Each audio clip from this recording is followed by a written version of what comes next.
Hello everyone, this is part 3 and this is the focus on Spartacus. Since you're here, we're gonna take it back to there. And there he is, there's our boy, Sparty. And let's just start with the video. The first two Servile Wars had been focused on Sicily, where there was a huge concentration of disenfranchised slaves. However, this problem was not unique to Sicily alone, but was prevalent throughout Magna Graecia, including southern Italy. Thousands of these enslaved were put to work on latifundia, large farming estates, but many others, particularly those with military experience, were sent to gladiator schools, ludi, in order to fight in the Roman games. One of the largest gladiator schools was in Capua, and it is here that Spartacus was sent. Spartacus was a Thracian who had served as either a mercenary or auxiliary for the Roman army, before, in unknown circumstances, being imprisoned and sent to the gladiator school. Lentulus Batietes, the owner of the school, was known as a particularly cruel master, and as a result, in 73 BC, 200 of the gladiators formed a plan to try and escape. They were betrayed, but before they could be stopped, approximately 70 seized what weapons they could from the kitchens, choppers, knives and spits, and fought their way out of the school. As they escaped, they managed to steal gladiatorial arms and armor. Thus equipped, they took up a defensive position outside of Capua, preparing to face the small force Batietes had sent to recapture them. Here they nominated Spartacus as their leader, and two Gauls, Kris and Oenomaus, as his lieutenants. Together, these three led the gladiators in the defense, easily fighting off Batietes' men and taking as much of their weapons and armor as possible. With this immediate threat handled, the gladiators proceeded to plunder the countryside around Capua, attacking estates in the area and gathering more and more former slaves to their cause, swelling their numbers to perhaps a few thousand. They equipped as many of them with the captured arms as they could before retreating to a highly defensible position on Mount Vesuvius. As the revolt was happening in Campania, close to Rome itself, and with many lands in the area being owned by influential politicians, the Senate acted faster than they had in the previous Servile Wars. However, they were still seeing the event not as a full-blown revolt or start of a war, but more as a collection of simple bandits. As a result, when they took action, they only sent a praetor, Gaius Claudius Glaber, with 3,000 hastily assembled militia, as opposed to professional legionaries. Glaber was hesitant to attack a trained force in such a well-defended position, and so instead opted to block the only passage up the mountain, hoping to force Spartacus into surrendering. But the latter proved himself a cunning leader. Using the vines and trees in the area, Spartacus's force made long ladders and ropes, allowing them to climb down the steep sides of the mountain without being noticed. Quickly, they marched around the base of the mountain and fell upon Glaber's men from behind. Taken completely by surprise, Glaber's force was almost totally destroyed. Wow. Following this victory, even more flocked to Spartacus. He was a popular leader, providing as many of them as he could with captured weapons, and dividing the spoils of war equally among his force. A second force, possibly a full legion under the praetor Publius Varinius, was also sent against Spartacus. However, for some reason, Varinius had decided to split his force between two legates, Furius and Cosinius. Furius's force of 2,000 was forced to give battle and was quickly defeated, while Cosinius, leading his men to reinforce Furius, was caught encamped by a river and slaughtered, with the praetor only just escaping with his life. After these successes, Spartacus's numbers grew to almost 70,000, with the captured Roman camps providing still more equipment for his growing army. With his force now considerably larger, Spartacus felt confident enough to spend the remainder of the year raiding southern Italy, including Nola, Nuceria, Thurii and Metapontum. These towns did try and put up some resistance, and in one of the raids, Oenomaus was killed, but Spartacus's force was so large and still growing that it would be effectively unstoppable, save for with a consular army. Alarmed by Spartacus's success against the praetors and his proximity to Rome, the Senate did indeed decide to send both their consuls, Lucius Gellius Publicola, and Gnaeus Lentulus Claudianus with consular armies, I love the names. 20,000 men each, to handle what the Romans finally realized was a large and organized revolt. The fact that both the consuls were sent against Spartacus shows just how fearful the Senate was of Spartacus. Even at the very height of the previous servile wars, only one consul had been sent. At the start of 72 BC, these two armies set out to finally crush the uprising. The events of this year are vague and not well documented, but there seems to have been some division between Crixus and Spartacus. Crixus appears to have wanted to remain in southern Italy, raiding the country and hopefully gathering more men to the cause, while Spartacus was intent to push north, possibly through Cisalpine Gaul to freedom. As a result, the army became split, with 30,000 staying with Crixus in the south, the rest, possibly 60,000, heading north with Spartacus. This divide would prove to be the first major setback for the former slaves. Publicola was able to catch Crixus's army and forced it to give battle near Mount Garganus. They had proved themselves a formidable force, but without the leadership of Spartacus, a consular army was too much for Crixus to handle. Though he and his men fought hard and bravely, they were destroyed by the Romans, with 20,000, including Crixus, losing their lives, and the remainder fleeing to the countryside. Spartacus continued his march north, but his road was blocked by Claudianus. Publicola, following his victory over Crixus, was quickly marching north as well, hoping to catch Spartacus between their two armies. Spartacus knew that being caught between two consular armies on either side would spell disaster, and so determined to defeat them in detail. First, he turned his attention to the most immediate threat, Claudianus. Despite having a full consular army, it seems Claudianus had underestimated just how many men Spartacus would have with him, probably assuming that his numbers would be similar to Crixus. Rather than delaying until Publicola could assist him, Claudianus gave battle, and a combination of numbers and Spartacus's leadership resulted in a comprehensive victory for the rebel troops. Capitalizing on this victory, Spartacus quickly marched to face Publicola before word of his colleague's defeat could reach him. Publicola too was quickly defeated, both consular armies retreating to Rome to regroup. Wow. In a desperate attempt to regain some honor and avoid public disgrace, the two consuls tried to combine the remnants of their two forces to face Spartacus again in Picenum, but were once again defeated. Spartacus's victory over two consuls brought even more followers to his banner, giving him perhaps as many as 120,000, including civilians. He briefly considered marching on Rome itself, but quickly realized that, despite his numbers, his army did not have the engineering skills needed to take a city with such formidable defenses. And that's where everyone is. Like, don't go there, that's stupid. Instead, not wishing to be caught in winter in the north of Italy, Spartacus again headed south, spending the winter raiding the country and trading plunder with merchants in exchange for even more weapons and armor. It was now the third year of the war. So far, despite a few setbacks, Spartacus had the best of the fighting, defeating praetors and consuls in the field. As a result, when the elections for the praetorship came around, few candidates could be found, most fearing being forced to face Spartacus. However, one man, Marcus Licinius Crassus, seized upon the opportunity. Crassus was one of the I've been getting paid $1,000 a month, if not more, just from this app on my phone. Tell me more. And I don't know if you can see this, but it's called Audible. Yeah, I don't care.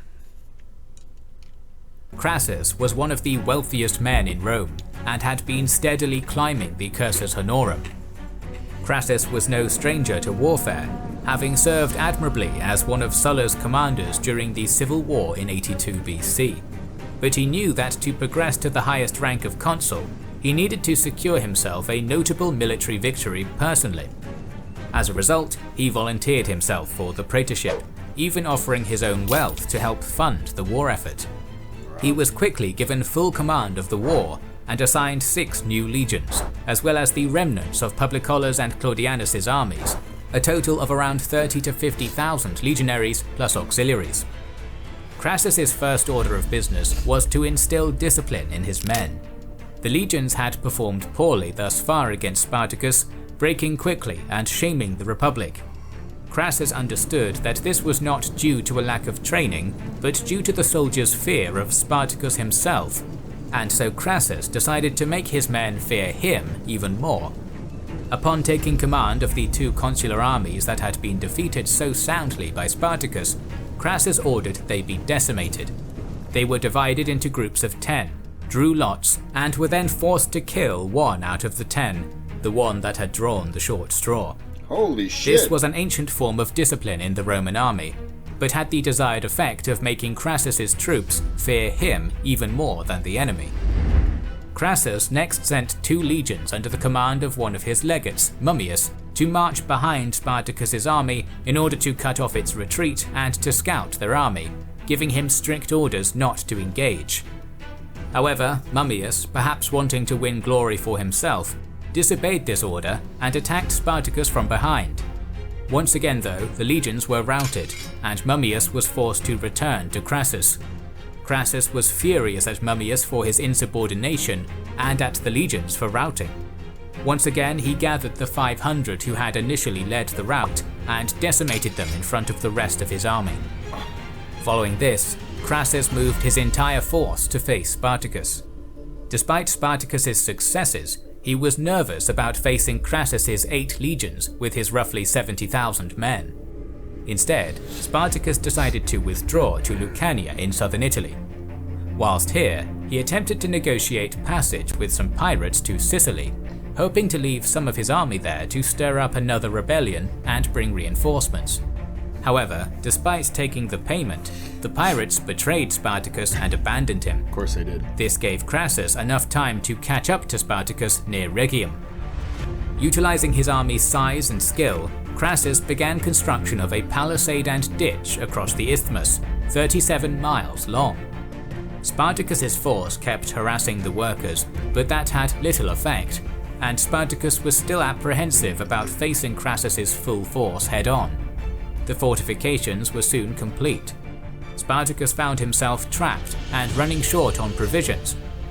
With Crassus's army stretched across the line, Spartacus tried to focus on one point to force a way through, but the Roman fortifications held, and 6,000 of Spartacus's men were killed. Assaulting the fortified legions seemed hopeless. Fortunately for Spartacus, however, a fierce snowstorm blew in one night, hampering visibility. Seizing the opportunity, Spartacus again focused his army on one point in the line, filling the Roman ditch and overrunning the palisade, slipping away with 50,000 men into Lucania and trying to push to Brundisium. The Senate became nervous upon hearing this, fearing that Spartacus had outmaneuvered Crassus and would march on Rome. As a result, they sent Pompey the Great, who had recently returned from fighting another revolt in Spain, south to assist Crassus. Furthermore, they also requested Marcus Terentius Varro Lucullus, brother of the more famous Lucius Licinius Lucullus, bring reinforcements from his governorship in Macedonia to help. However, Crassus was far from finished. Approximately 20,000, led by Canicus and Castus, were still trapped by the Roman fortifications, and Crassus was determined to finish them off first. Crassus approached them cautiously, sending 2 legates and 6,000 men to stealthily seize some high ground behind their camp. However, they were spotted by locals who rushed to inform Canicus and Castus of their position. The former slaves quickly fell upon the Romans, their superior numbers allowing them to almost completely encircle the legionaries. The fighting was brutal, the Romans desperately trying to buy time for Crassus's main force to arrive, their foes equally desperate to cut a way through before being encircled. Fortunately for the Romans, Crassus had moved fast, and his main force soon arrived. It was now Canicus and Castus who were encircled. Their warriors fought back fiercely, trying to cut a way out of the encirclement, but despite their bravery, they stood no chance, assailed from all sides. When the fighting was over, 12,000 former slaves were dead. Wow. With this force neutralized, Crassus now turned his attention to Spartacus, following his army to Brundisium. There were minor skirmishes as the two forces marched. Crassus picking off small groups who tried to break away from Spartacus and forge their own escape, and Spartacus routing Crassus's scout cavalry. However, just as Spartacus's army was about to reach Brundisium, they heard that Lucullus had landed in the area with reinforcements. Spartacus desperately tried to make a truce with Crassus, but was scornfully rejected. Instead, he started marching his army north through Campania to try and escape, but once again, he got word of Pompey's army from the north. This proved to be the final straw. For 3 years now, Spartacus and his men had fought as free men, and they had no desire to return to being slaves. But now, with 3 armies closing in from all sides, escape and so freedom seemed impossible. Spartacus and his men instead marched south, back to Lucania, to face Crassus. However, Crassus did not want Pompey or Lucullus claiming his glory, and so had been keeping close to his enemy, and the two met at the Salarius River in Campania, where Spartacus and his remaining troops would make their last stand. The forces were roughly evenly matched, Spartacus with 50,000 remaining fighters, and Crassus with 40,000, including a few thousand cavalry. Before the battle began, Spartacus killed his own horse, proclaiming that if he won the day, he would have plenty of other horses to choose from, and if he lost, that he would not need one. His point was clear: retreat would not be an option. Spartacus would fight to the death.